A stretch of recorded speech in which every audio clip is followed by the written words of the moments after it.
Hello everyone, आज का आपका टॉपिक रहेगा मेंसुरेशन, जिसमें हम लोग यहाँ पे डिस्कस करेंगे क्वेश्चन बेस ऑन रेक्टेंगल।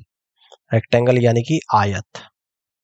आयत पर आधारित सवालों का डिस्कशन होगा। बढ़ते हैं आगे और आज की क्लास का क्वेश्चन नंबर फर्स्ट को यहाँ पे समझते हैं। एक आयत के विकर्ण की लंबाई सेंटीमीटर में ज्ञात करें, जिसकी लंबाई और चौड़ाई 9 सेंटीमीटर और 5 सेंटीमीटर है क्रम से, है ना। ध्यान से देखिएगा। सबसे पहले मैं कुछ आयत के बारे में आप लोगों को बता देता हूं। बेसिक चीजें बताऊंगा, बहुत डिटेल में नहीं जाएंगे। रेक्टेंगल और आयत, इस तरीके का आप लोगों का यहाँ पे एक रेक्टेंगल होता है, यानी कि ये ए बी सी डी एक रेक्टेंगल है, ठीक है ना, जिसमें ए बी बराबर सी डी होगा और ये इसकी लेंथ है। बी सी बराबर ए डी होगा, ये इसकी ब्रेथ है, और लेंथ ब्रेथ से बड़ी होती है रेक्टेंगल में। ईच एंगल कितने का होता है? 90 डिग्री का। Each angle equal to 90 degree. कौन सा एंगल? यानी कि ये angle A, angle B, angle C, angle D, ये 90 डिग्री होता है, ठीक है ना। ए सी और बी डी इसके क्या है? डायगोनल है। ए सी बराबर बी डी होगा और दोनों ही क्या हो गए? डायगोनल्स हो गए। अगर मैं कहूं ए सी बराबर बी डी की लेंथ, तो पाइथागोरस थ्योरम से हम लोग निकालते हैं L square plus square root of L square plus B square के बराबर होती है, ठीक है ना। क्लियर है? यहाँ पे समझ में आ रही है? By diagonal bisect each other, diagonal bisect each other but not at 90 degree. इसके डायगोनल एक दूसरे को बाइसेक्ट करते हैं, लेकिन 90 डिग्री पे बाइसेक्ट नहीं करते हैं, ठीक है। यहां तक की बात समझ में आ रही? जैसे स्क्वायर के 90 डिग्री पे बाइसेक्ट करते हैं, ठीक है। यहां तक की बात क्लियर हो गई? ये बेसिक चीजें हैं जो मैंने बता दी। अब अगर मैं कहूं कि पैरामीटर ऑफ रेक्टेंगल निकालो, तो पैरामीटर ऑफ रेक्टेंगल जो होता है 2 इंटू लंबाई प्लस चौड़ाई के बराबर होता है। अगर बात करें एरिया ऑफ रेक्टेंगल के बारे में, तो एरिया ऑफ रेक्टेंगल जो होता है एल इंटू बी के बराबर होता है। समझ में आ गई? अब क्वेश्चन करते हैं। अब देखो, यहाँ पे लंबाई दे रखी है 9 सेंटीमीटर और चौड़ाई दे रखी 5 सेंटीमीटर। तो डायरेक्ट डायगोनल निकाल दूंगा, कॉन्सेप्ट बता दिया लास्ट स्लाइड पे। Square root of L square plus B square के बराबर होता है, क्योंकि बहुत बच्चों को इसका भी नहीं पता होगा। तो 9 का स्क्वायर प्लस 5 का स्क्वायर, 9 का स्क्वायर यानी 81, 5 का स्क्वायर यानी कि 25। तो कितना आप लोगों का निकल कर आएगा? Square root of 106। This is the correct answer of this question. Answer होगा ऑप्शन नंबर ए। बी का भी टिक मत कर देना, क्योंकि लेंथ माइनस में नहीं जाती है। केवल फर्स्ट ऑप्शन सवाल का करेक्ट आंसर बनेगा, ठीक है ना। समझ में आ गई? यहाँ पे इस तरीके से आप यहाँ पे कर सकते हैं। आगे बढ़ते हैं और अगले क्वेश्चन को यहाँ पे समझते हैं। एक आयत की लंबाई और चौड़ाई के बीच का अंतर 6 मीटर है।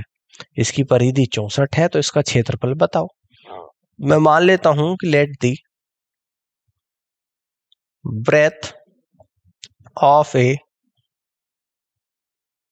रेक्टेंगल, इसको मैं क्या मान लेता हूं? एक्स मान लेता हूं। तो लेंथ ऑफ रेक्टेंगल कितनी निकल कर आएगी? है ना। तो ब्रेथ को रेक्टेंगल को बी मान लो और लेंथ ऑफ रेक्टेंगल को यहां पर एल मान लो। इन दोनों का अंतर तो एल माइनस बी, क्योंकि लेंथ लंबी होती है। ब्रेथ से 6 मीटर, इक्वेशन नंबर 1। इसकी परिधि यानी कि परिमाप आता है यहाँ पे, ना कि परिधि। तो पैरामीटर ऑफ रेक्टेंगल क्या होता है? Parameter of rectangle 2 into L plus B होता है, और ये आपको 64 दे रखा। 64 equal to 2 into L plus B. 2 से 64 32 टाइम्स चला जाएगा, यानी एल प्लस बी बराबर 32 मीटर। इक्वेशन नंबर 2 बनेगी। अब दोनों इक्वेशन को सोल्व हम लोग करेंगे from equation first and second. तो फर्स्ट इक्वेशन है l माइनस बी बराबर 6, सेकंड इक्वेशन है l प्लस बी बराबर 32। दोनों का अगर मैं यहां पर ऐड करूंगा तो b से b कैंसिल आउट, 2l बराबर 38, यानी कि l बराबर 19 मीटर, है ना। और है ना, ये आपकी इक्वेशन नंबर 1 थी, ये आपकी इक्वेशन नंबर सेकंड थी। अब यहां से कह दूंगा फ्रॉम इक्वेशन फर्स्ट, पहली इक्वेशन से L 19 है तो B निकाल लूंगा, तो B बराबर 13 मीटर आपका यहां पर निकल कर आ जाएगा। तो अब एरिया निकाल दूंगा, तो इस केस में हम लोग कहेंगे इसलिए area of rectangle equal to L into B हो जाएगा, और L की जो वैल्यू है वो 19 है और B की वैल्यू क्या है 13 है। तो 19 थी 57, 5 बचेगा, 19 का 19 और 5 24, यानी कि 247 मीटर स्क्वायर, 247 मीटर स्क्वायर आपका एरिया निकलकर यहाँ पर आएगा।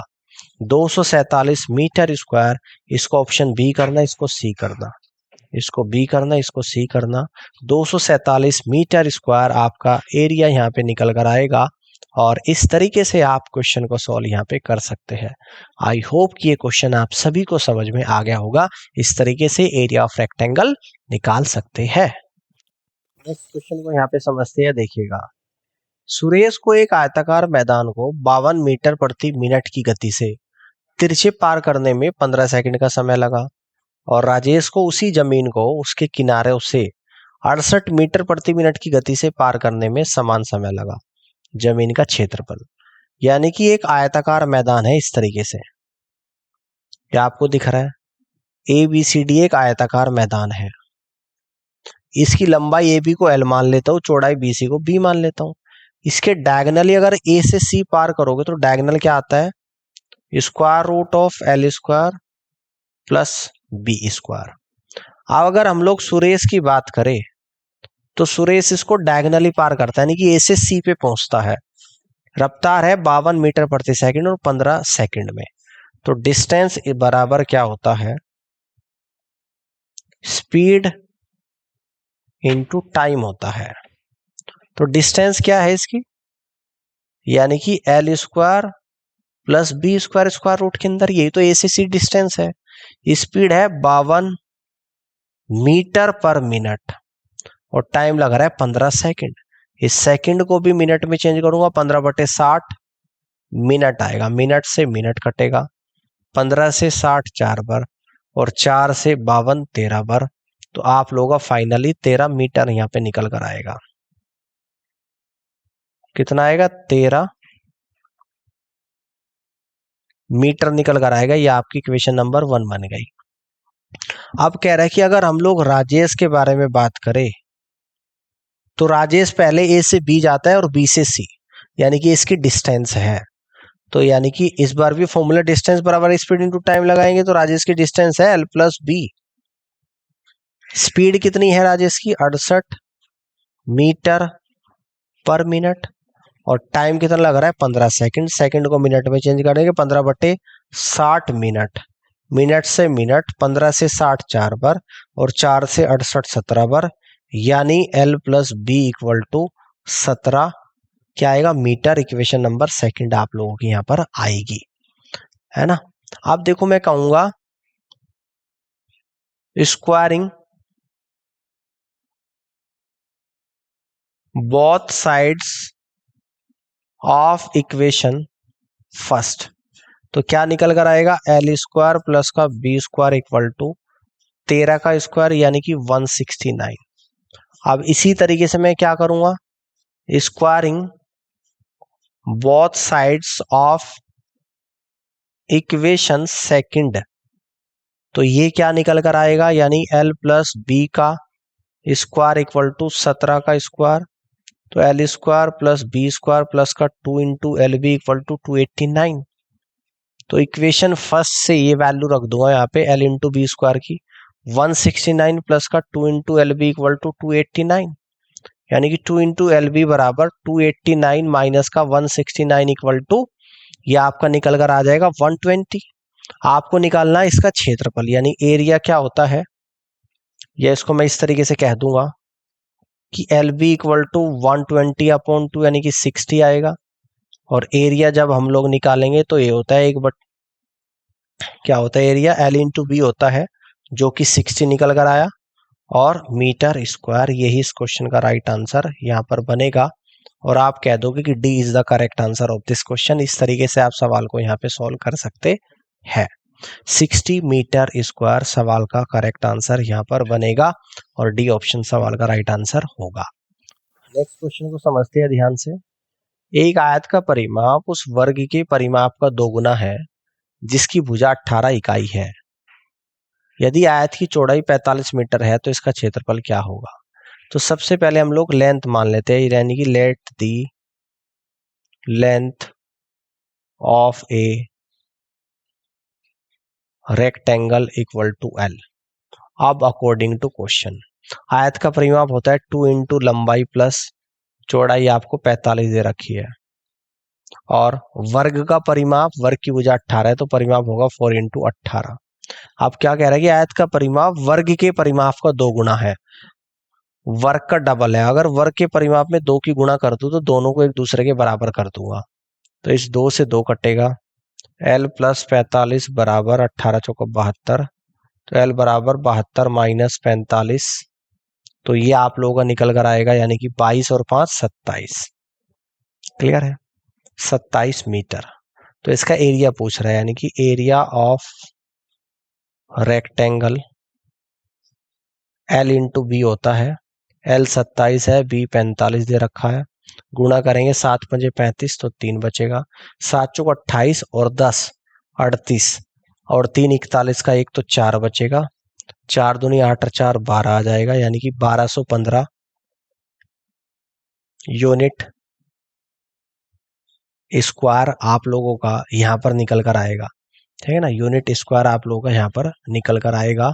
और इस तरीके से आप क्वेश्चन को कर सकते हैं। इसको भी इकाई लिख लेना, है ना, इसको भी यहाँ पे क्या लिख लेना, यूनिट, है ना, तभी इस क्वेश्चन का राइट आंसर आएगा कितना, 1215 यूनिट स्क्वायर, यानी सी ऑप्शन सवाल का राइट आंसर यहाँ पर बनेगा। इस तरीके से आप क्वेश्चन को यहाँ पे कर सकते हैं। अब आगे की तरफ बढ़ते हैं, अगले सवाल को समझते हैं। देखिएगा, एक आयताकार प्लॉट के चारों ओर जिसकी परिधि, ये परिमाप लिखो यहाँ पे, 340 मीटर है, वहां 1 मीटर चौड़ी जगह पर प्रति वर्ग मीटर 10 रुपए की दर पर बगीचे की लागत क्या होगी, है ना। What will be the cost of gardening at the rate of 10 rupees per square meter in a 1 meter wide space around a rectangular plot whose parameter is 340। यानी कि एक रेक्टेंगुलर प्लॉट है, इसका पैरामीटर आप लोगों को दे दिया, और इसके बाहर की तरफ 1 मीटर पर कॉस्ट जो है 10 रुपए प्रति वर्ग मीटर है। तो क्या आप लोग निकाल सकते हो, ये आपको बताना है। यानी कि अंदर वाला जो रेक्टेंगल है उसकी लंबाई को एल इंटू बी मान लेते हैं, तो अंदर वाले रेक्टेंगल का जो पैरामीटर आपका निकल कर आएगा 2 इंटू एल प्लस बी आएगा, और ये आप लोगों को दे रखा है 340 equal to 2 into L plus का बी। 2 से 340 170 बढ़ जाएगा, यानी एल प्लस बी बराबर 170, इक्वेशन नंबर 1 बनेगी। ठीक है, और जो बाहर वाला रेक्टेंगल है ये 1 मीटर चौड़ा है, तो इसकी बाहर वाले की लंबाई आ जाएगी आपकी बी प्लस का 1। ठीक है ना, कितनी आएगी, बी प्लस का 1 आएगी, और इसकी लंबाई कितनी आएगी, एल प्लस का 1 आ जाएगी, है ना। तो यहां से आप लोग कह दोगे, तो यहां से आप लोग यहाँ पे कह दोगे कि एरिया ऑफ एक्सटर्नल रेक्टेंगल, ये निकल कर आ जाएगा आप लोगों का L plus 1 into B plus 1। Clear है बात, यानी यहां से कह दोगे एल बी प्लस का एल प्लस का बी और प्लस का 1। ऑल क्लियर है, ठीक है। तो यही कह रहा है कि 10 मीटर का खर्चा है बाहर, तो अब मैं इस जो बाहर वाला ये आपका रोड बन रहा है इसका एरिया निकालूंगा, एरिया ऑफ किसका निकालेंगे? Wide space. तो बाहर एल बी प्लस का एल प्लस बी प्लस 1 में से, है ना, क्या करेंगे? अंदर वाले के एरिया यानी कि एल इंटू बी को माइनस करेंगे। तो L B plus B plus 1 minus L B से एल बी जाएगा, तो एल प्लस बी प्लस 1 आ जाएगा। एल प्लस बी 170 प्लस 1 171 आ गया। अब यहाँ पर कोस्ट जब मैं निकालूंगा तो 171 और गुणा कितनी है? प्रति वर्ग मीटर की कोस्ट आप लोगों की, आप यहां से कहेंगे कि 10 है ना? ऑल क्लियर है? देखो बात समझ में आ रही है, ध्यान से समझना है। तो 1710 रुपया कोस्ट आप लोगों की यहां पर निकल कर आएगी, ठीक है ना? तो इस तरीके से आप यहाँ पे कॉस्ट निकाल सकते हो, है ना? और जो कॉस्ट आपकी यहाँ पर निकल कर आएगी, एक और एक दो बढ़ेगा ना, ये दो बढ़ेगा भाई, ये दो बढ़ेगा ना, यहाँ पर भी दो बढ़ेगा। तो आप यहाँ से कह दोगे कि +2 और +2 आ जाएगा, यानी कि एल बी प्लस का 2L प्लस का 2B और प्लस का 4 आ जाएगा। तो यहाँ पे कॉस्ट थोड़ी सी चेंज हो जाएगी, उसको अभी कर देता हूं मैं, है ना, क्योंकि 1 मीटर ऊपर बढ़ रहा है, एक नीचे बढ़ रहा है। तो फाइनली आपका निकल कर आएगा L B plus 2L plus 2B plus 4 minus का अंदर वाले रेक्टेंगल का एरिया यानी L इंटू बी, इससे ये कटा, तो ये आया 2 into L plus B plus का 4। 2 into L plus B 170 plus का 4 इक्वल टू 17 दूनी 34, 344 आ गया मीटर स्क्वायर। तो कॉस्ट जब यहाँ पे निकालूंगा 344 और 1 मीटर स्क्वायर की लागत है 10 रुपए, तो 3440 रुपया आप लोगों का यहाँ पर आंसर निकल कर आएगा। तो फाइनली जो आंसर होगा आप लोगों का ऑप्शन नंबर बी होगा। बहुत अच्छा सवाल था, ध्यान से एक बार आप लोग समझ लेना, है ना? तो 3440 ऑप्शन बी सवाल का करेक्ट आंसर यहाँ पर बनेगा। इस तरीके से आप यहाँ पे इस सवाल को सॉल्व कर सकते हैं। ऑल क्लियर है? अब आगे बढ़ते हैं और अगले सवाल को यहाँ पर समझते हैं। एक आयताकार कमरे के फर्श का विकर्ण 7.5 फीट है। कमरे का छोटा भाग 4.5 फीट का है। कमरे का क्षेत्रफल आप लोगों को बताना है। तो मैं मान लेता हूं कि let the length of a rectangle equal to L, और चौड़ाई यानी कि दे रखी 4.5 फीट, है ना? विकर्ण दे रखा है, डायगोनल क्या होता है? तो डायगोनल होता है square root of L square plus B square. ये 7.5 दे रखा है equal to L square plus का बी स्क्वायर, ठीक है ना? क्षेत्रफल आपको यहाँ पे निकालना है। तो स्क्वायरिंग बोथ साइड जब करूंगा, स्क्वायरिंग बोथ साइड्स यानी कि 7.5 का square equal to L square plus का बी स्क्वायर। तो यहाँ पे वैल्यू रख दूंगा 7.5 का स्क्वायर लेफ्ट साइड में, एल स्क्वायर, और बी की वैल्यू रख दूंगा 4.5 का स्क्वायर। तो यहां से कह दूंगा कि एल स्क्वायर इक्वल टू 7.5 का स्क्वायर और माइनस 4.5 का स्क्वायर। तो L square equal to A square minus B square का फॉर्मूला क्या होता है मैं आपको दिखा देता हूं। A square minus B square का फॉर्मूला होता है ए प्लस का बी और ए माइनस का बी। तो 7.5 प्लस का 4.5 और नेक्स्ट में 7.5 माइनस का 4.5। तो एल स्क्वायर इक्वल टू 7.5 में 4.5 को ऐड करूंगा तो 12, 7.5 में से 4.5 को माइनस करूंगा तो 3। तो एल बराबर square root of 36 equal to 6 feet आ गया। अब एरिया यहाँ पे निकाल दूंगा, यानी एरिया ऑफ रेक्टेंगल जो निकल कर यहाँ पर आएगा ये होता है एल इंटू बी।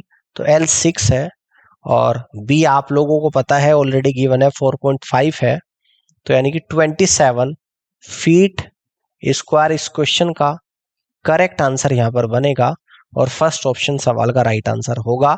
इस तरीके से आप कह सकते हैं कि first is the correct answer of this question. इस तरीके से सवाल को सॉल्व कर सकते हैं, ठीक है? अब आगे की तरफ बढ़ते हैं, अगले क्वेश्चन को ध्यान से देखिएगा। एक आयताकार भूखंड की लंबाई उसकी चौड़ाई की 3 गुना है। यदि आयताकार भूखंड का क्षेत्रफल 867 मीटर स्क्वायर है तो आयताकार भूखंड की लंबाई क्या है? तो मान लेता हूं कि लेट दी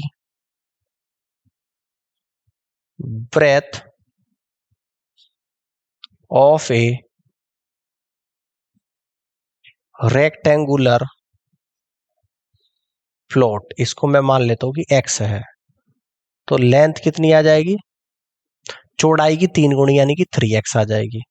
तो एरिया क्या निकल कर आ जाएगा, L इंटू बी होता है, आपको 867 दे रखा है, L आप लोगों का 3x है, चौड़ाई x है, 3 से कट करूंगा, 3 दूनी 6, 3 अठे 24, 3 नम 27, यानी एक्स स्क्वायर इक्वल टू 289, यानी X equal to square root of 289 equal to 17 metre. तो भूखंड की लंबाई तो यहां से मैं कह दूंगा, इसलिए लेंथ ऑफ